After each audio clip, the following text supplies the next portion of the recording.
Hey guys, thought I'd do a quick video to answer some questions that have been kind of kicking around my channel for, in some cases, years. I am still working on the video on modes, but since it's kind of taken a while, I figured I'd do this in the meantime. So, first question, and I have literally gotten this question since like the very first theory video that I ever uploaded. Something to the effect of, hey, I played this chord and it doesn't follow any of the rules or anything, but it sounds awesome. So, is it bad? Should I not use it, or what's the deal? And actually, it's a great question, and it's a topic that I'd like to get into in a big way, maybe in a future video. But the kind of abbreviated version is this. It's really important to remember for everything you've already learned and everything that you're going to learn, that you're not learning about what you can and can't do. That's just not part of it. What you're learning is ways of identifying certain things, ways of identifying sounds and patterns and ways of, thinking about things, but it has nothing to do with what's good and bad. So let me give you a simple example. Say you're learning about basic chords, like G chords, right? And you learn that you can make a G diminished by doing this, G minor by doing that, G major by doing this, and a G augmented by doing this. But you can't do this. This is not a G chord. Now, you have to remember here that this is not a G chord, but it is something else. And if at the time while you're learning this concept, you don't know what this is called, don't think that it's somehow not good. It's great. This is, in fact, an E minor chord. If you take an E minor chord like this, and you move the bottom note up to the top, you get what's called an inverted chord. It's still an E minor chord, it's just kind of flipped around.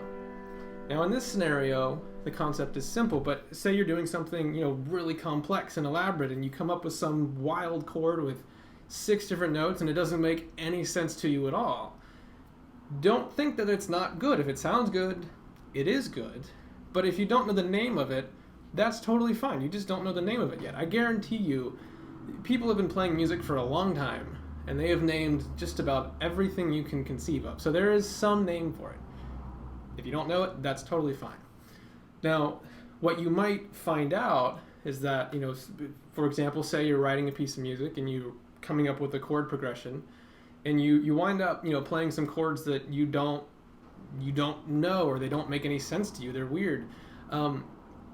That chord progression might sound great, but you might find out that you have a hard time expanding it. Like, say you decide to try to fit a melody to it. You might realize, like, hey, I don't even really know where to start looking. Everything I try, it doesn't really work, and I'm not even sure what notes I should start with. And in that scenario, you might want to try to find out what those chords are named and learn ways to think about them. Because that's the whole point to begin with. The whole reason why you want to identify things is so that you can learn about, what things work with it and what kind of sounds they make, and, what kind of other sounds you should try to put with it, and what things probably aren't going to sound very good. But that's all you're really learning with this whole music theory thing to begin with. Okay, so next question. This is usually phrased as more of an angry accusation than a question. Something like, hey, why do you always show us stuff in weird keys? Why can't you just show it in C major? Like, are you trying to make this harder for us? And it's true. Very often when I'm trying to explain a concept, I'll do it in, F major or A major or just some random key that I pick. And I totally understand the rage. There seems to be this certain type of teacher that makes things more difficult. And I've never understood it. Like, even in college, it could be the first day of calculus, and the teacher would intentionally use terminology that they know the class doesn't know. Be like, what, you don't know what conditional convergence means? No, I don't. Of course I don't know. You know that I don't know. I don't know. I don't get it. But I want to make it clear that that is not at all what I'm doing when I put something in a different key. The human brain is really good at picking up patterns, but it always kind of tends towards the easiest one. And for example, like say I'm trying to explain a major scale. If I do it in C and I say, okay, you're going to start on this note and then go up a whole step and then go up a whole step and then a half step. No matter what you're consciously thinking, your unconscious brain is thinking white note, white note, white note, white note. Okay, I got this, no problem.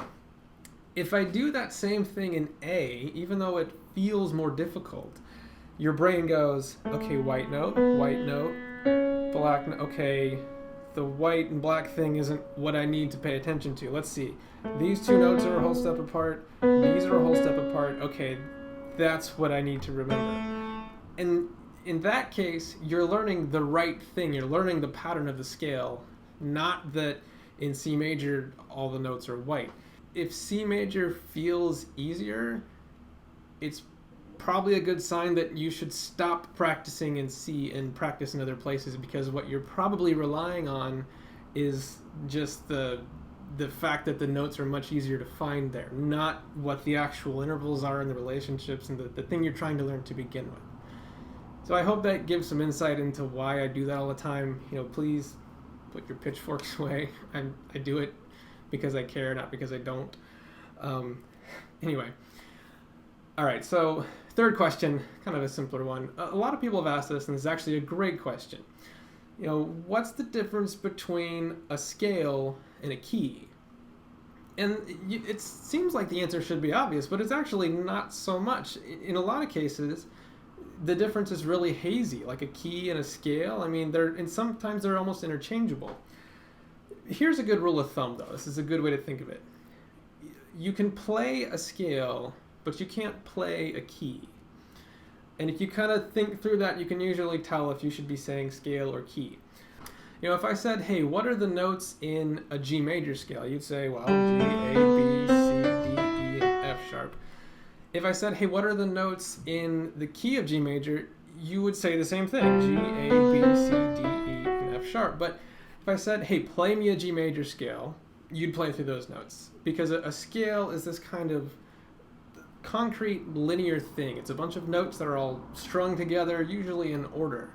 But if I said, hey, play me a G major key, you'd say, what do you mean play a G major key? Do you mean play the notes from a G major key, or play some chords that are part of that key? Because, a key is this sort of bigger concept. It's that same group of notes, but when you say key, you're meaning like all the different ways of using those notes and putting them together. A song can be in a key. It can't really be in a scale. It doesn't make so much sense. If you get kind of hung up on that concept, I admit it's kind of strange. Don't worry about it too much. It's really kind of not that important. You almost always know the difference from the context. If you say, hey, this song is in the key of G, that means something totally different than a G major scale. So don't get too hung up on it. Anyway, those are 3 things that I wanted to kind of address. There's plenty more questions that I get often, and maybe I'll try to, address them via video response later. But anyway, I will get back to work on the part 2 of modes and everything. So, I will see you guys then. In the meantime, I hope you learned something from this kind of ranty video thing. Anyway, see you guys next time.